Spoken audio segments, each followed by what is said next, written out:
day whenever you are part of the world.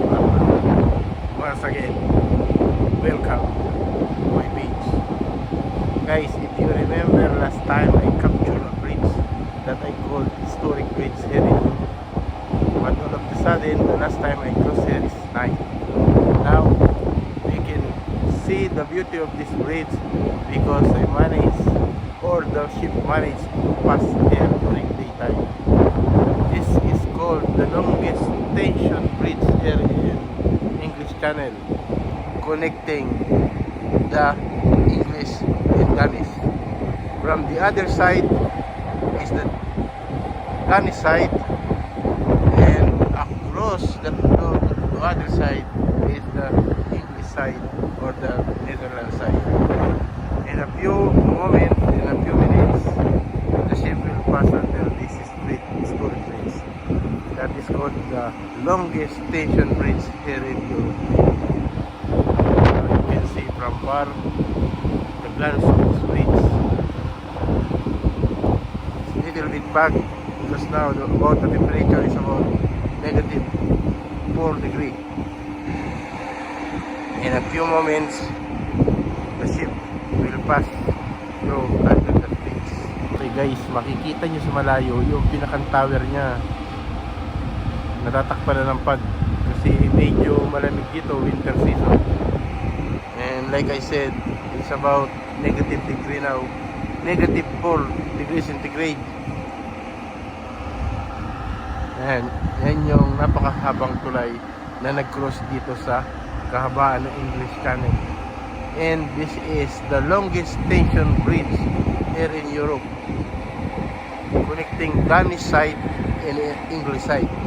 Or on the other side is the Denmark, across the longest bridge, and the other side is the Rotterdam, Netherlands.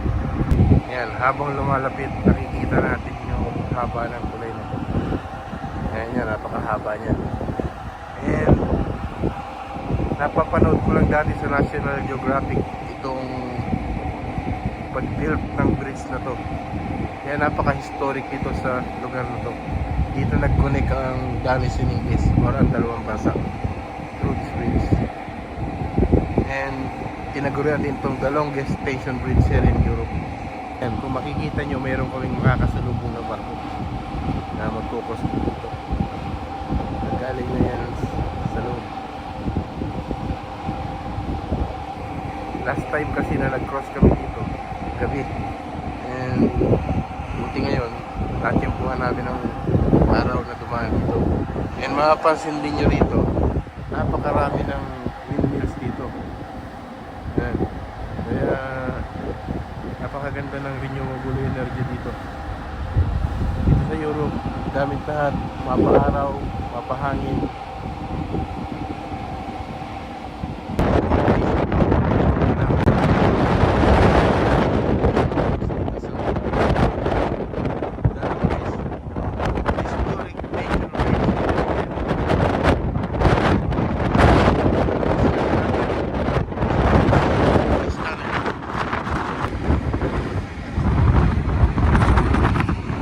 Now we are about to cross under this prehistoric bridge here in Scandinavia.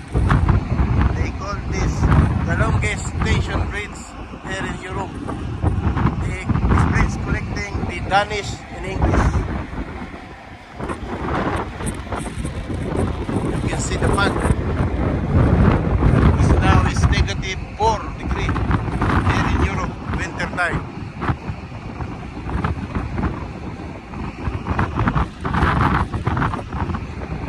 Last time we crossed here is night, that's why we cannot see the beauty of this bridge. And luckily, we crossed this bridge today, daytime. And I can show you the glamour of this bridge.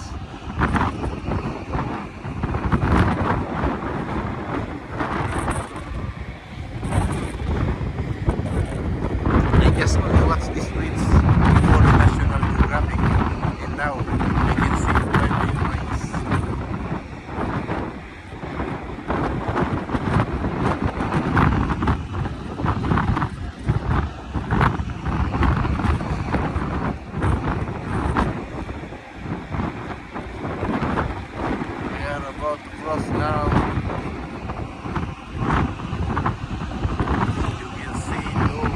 lesson